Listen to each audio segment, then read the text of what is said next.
Hi, everybody. We are heading into that ramped up stage and getting full force into the holidays coming up next week. And right now, everybody's in that hustle and bustle of trying to get those last minute details taken care of. And a lot of times, our energy can go all awry. In fact, we're going to be heading into a full moon on this Saturday, the 22nd. Uh, One of the things I want to talk about today is self compassion. Dr. Kristen Neff, who is a leading researcher into the area of self compassion, defines it as three components. The first being self kindness.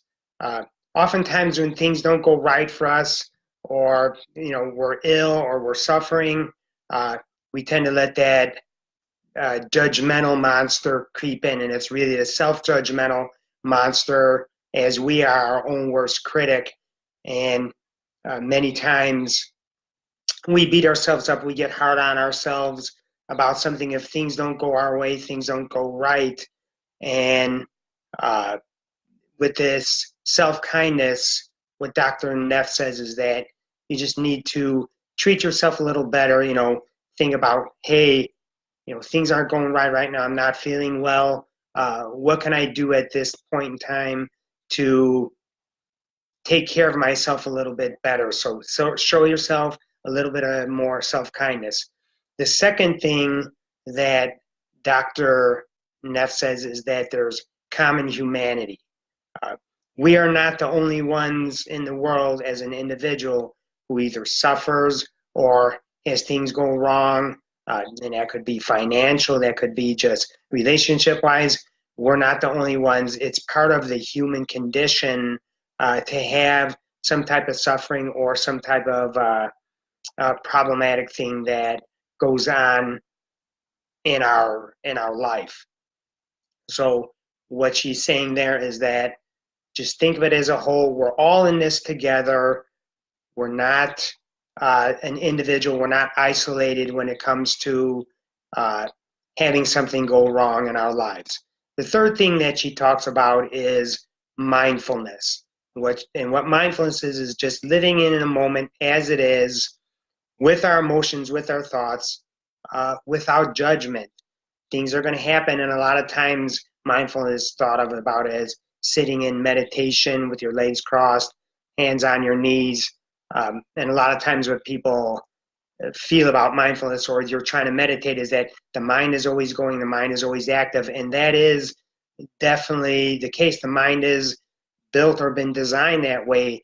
What we're supposed to do is just sit with those thoughts, sit with those emotions, let them pass with judgment. But when it comes to how we're feeling about ourselves, we're not being compassionate towards ourselves, then we need to just take a look at it. What is it? And then from there, we could say, okay, things aren't going right.